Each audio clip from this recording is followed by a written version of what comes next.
Okay,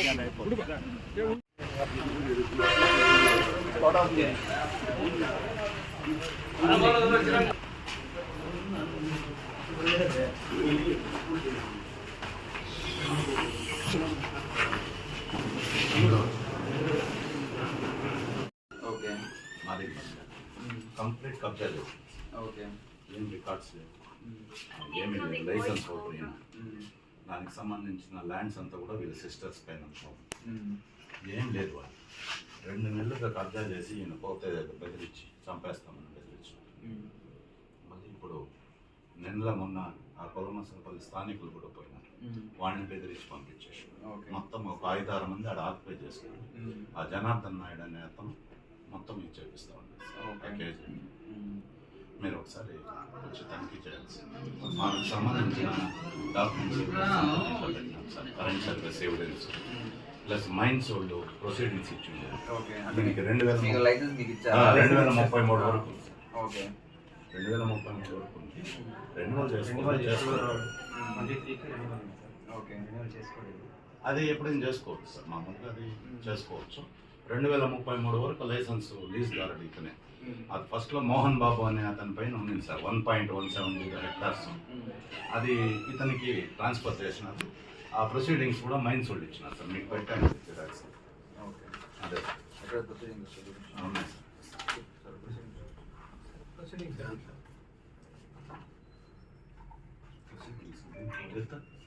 20,09,000 ఈయన పైన కట్టాను సార్. డిస్మాండిల్ చేసేదాన్ని కూడా 6,85,000 కట్టుకున్నారు సార్ ట్రాన్స్కోడ్లో. ఈ ప్రొసీడింగ్స్ మైన్స్ వాళ్ళు ఇచ్చింది సార్, ఏడీ గారు పొలంనే. శరత్ కుమార్ మోహన్ బాబు నుంచి శరత్ కుమార్ ట్రాన్స్ఫర్ అయ్యి 2033 వరకు లీస్తారు.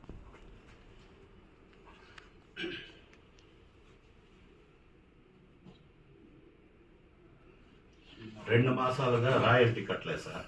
ఇప్పుడు ఈయన పైన లైసెన్స్ 2033 వరకు ఉండే దానివల్ల మొత్తం పెనాల్టీ లక్షల్లో కోట్లలో పడిపోతుంది సార్. ఈ 2 నెలలు దోచిండేదంతా ఇప్పటికి 2,000 టిప్పర్ లోడ్లు తీసుకెళ్ళిపోయినారు సార్. 2,000 టిప్పర్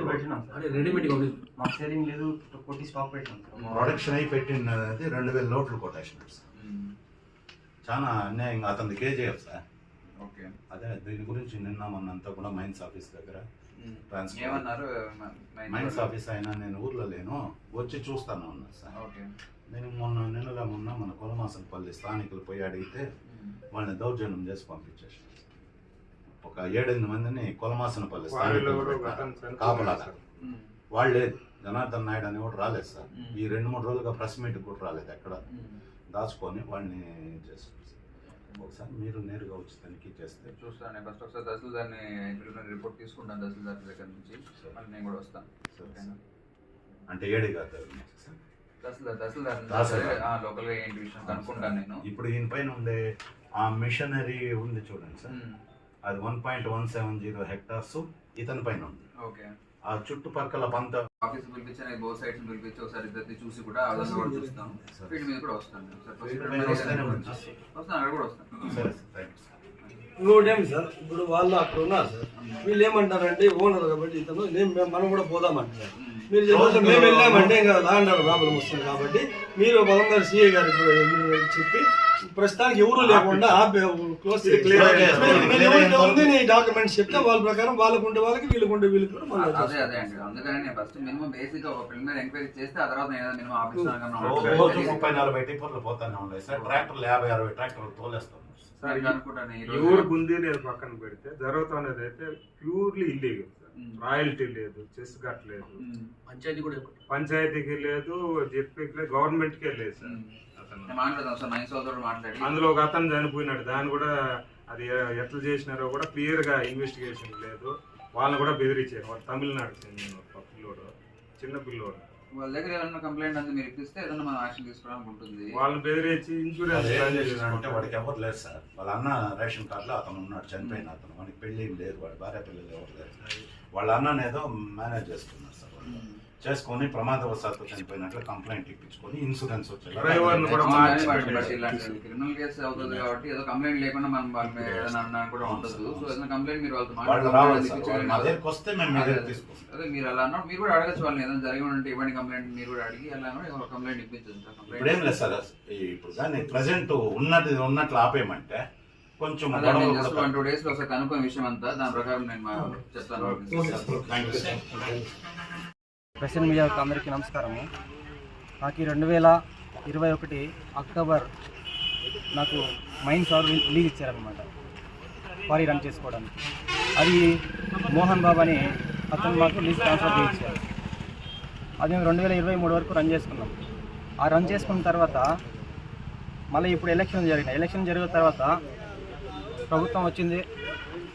తర్వాత జనార్దన్ నాయుడు అనే అతను వచ్చి అక్రమంగా మమ్మల్ని బెదిరించి అక్కడున్న మా పని మనుషులంతా కొట్టి రాళ్ళతో కొట్టి తరిమి, తర్వాత అక్కడ ఉన్నటువంటి మేము కొట్టినటువంటి స్టాక్ను మొత్తం దగ్గర 2500 టిప్పర్ల వరకు ఇంతవరకు తీసుకెళ్ళిపోయినాడు. మేము అక్కడ పోయి ఎవరిని ఆపడానికి ప్రయత్నిస్తే మమ్మల్ని కొట్టడానికి మేము చంపుతాం అనేసి మనుషులను పెట్టుకొని బయట నుంచి తీసుకొచ్చాడు మనుషులంతా. మళ్ళీ మొన్న రీసెంట్గా ఒక 3 days క్రితం అక్కడ క్వారీలో అనుమానాస్పదంగా ఒక మనిషిని చనిపోయినాడు అనమాట. అతను చనిపోతే మళ్ళీ ఇక్కడ 3 days నుంచి రన్ చేయట్లేదు. దానికి బాధ్యతలు ఎవరు? లీజ్ వాడు అయితే నేను, నా దగ్గర ప్రొసీడింగ్స్ ఉన్నాయి. మైన్స్ ప్రకారం మైన్స్ అధికారులన్నీ ఇచ్చినటువంటి ఆర్డర్ కాపీ ఉంది నా దగ్గర. ట్రాన్స్ఫర్ చేసినటువంటి ట్రాన్స్ఫర్ డాక్యుమెంట్ ఉంది నా దగ్గర. మోహన్ బాబు అనే ఇతను వచ్చి అక్రమంగా అక్కడ మిషన్ రన్ చేస్తూ నన్ను భయభ్రాంతులకు గురి చేస్తూ, అదేవిధంగా ఈ కరెంట్ బిల్లుల్ని కరెంట్ ఆఫీస్ అధికారులు మొత్తం నేను ఈ కరెంట్ ఆపించండి అని చెప్పి వాళ్ళకి అర్జీ ఇచ్చి దాని ఉన్నటువంటి బకాయిలు మొత్తం దగ్గర 20,09,000 రూపాయల వరకు నేను చెల్లించాను. నా దగ్గర మొత్తం ఎవిడెన్స్ ఉన్నాయి. ఈ ప్రెస్లకు మొత్తం మీ దగ్గరికి ఇస్తాను, మీకు ఈ కాపీ మొత్తం మీ దగ్గరికి ఇస్తాను నేను.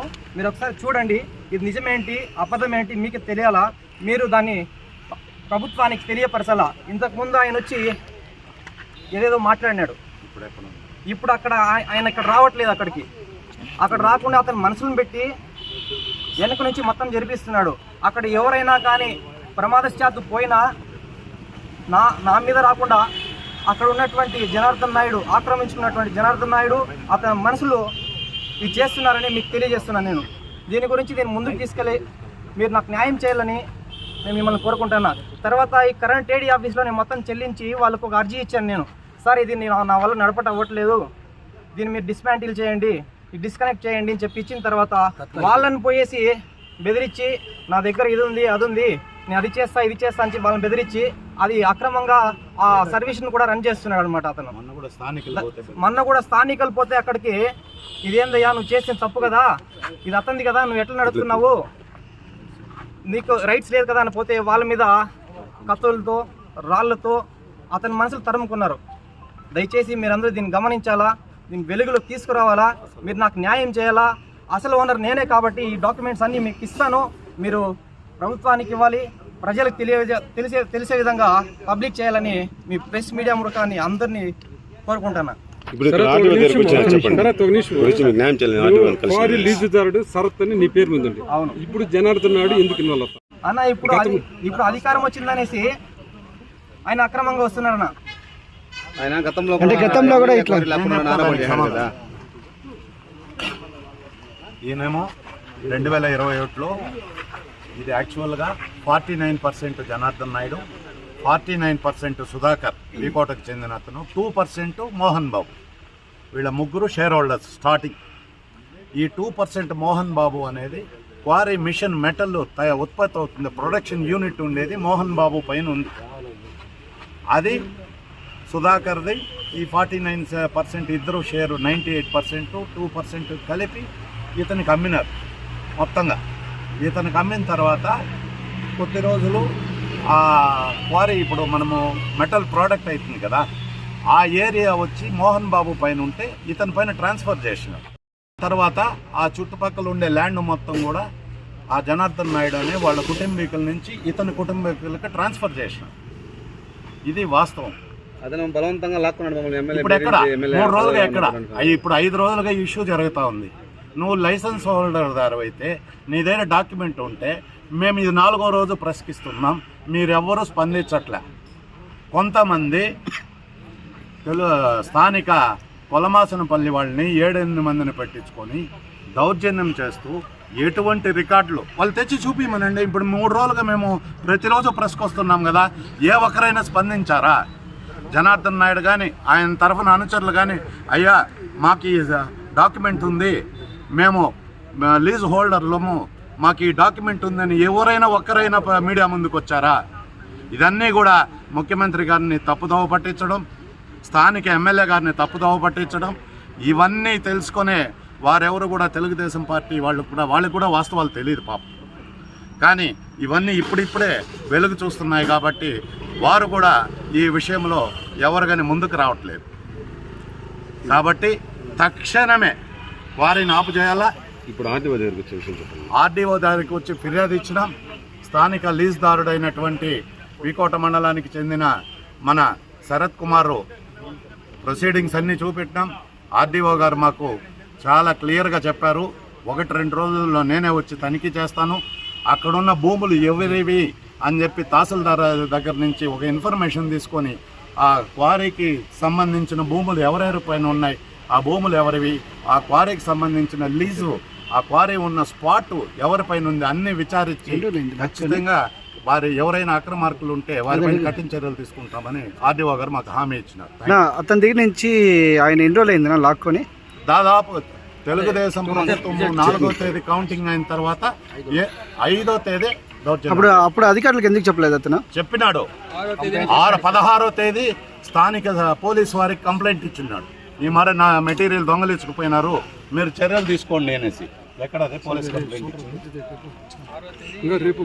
ఇచ్చారు, మన స్థానిక పోలీసు ఇన్స్పెక్టర్ వారికి ఇచ్చారు. 16వ తేదీ కంప్లైంట్ పెట్టారు, 16 జూన్ కంప్లైంట్ పెట్టారు. కానీ ప్రభుత్వం ఏర్పడిన తర్వాత అతను ఏ తెలుగుదేశం పార్టీ నాయకుడు కాదు, అతను స్థానికంగా కేవలం ఒక మద్దతుదారుడే. కానీ చంద్రబాబు నాయుడిని బురిడీ కొట్టించి ఆయనకు కూడా ఈ స్థానిక లీజు మొత్తం నా పైన ఉంది అని చెప్పి ఆయన్ని కూడా ఏమార్చి పాపం ఈ విధంగా ఎక్కడో కొంతమంది అనుచరులను దౌర్జన్యంగా ప్రతిరోజు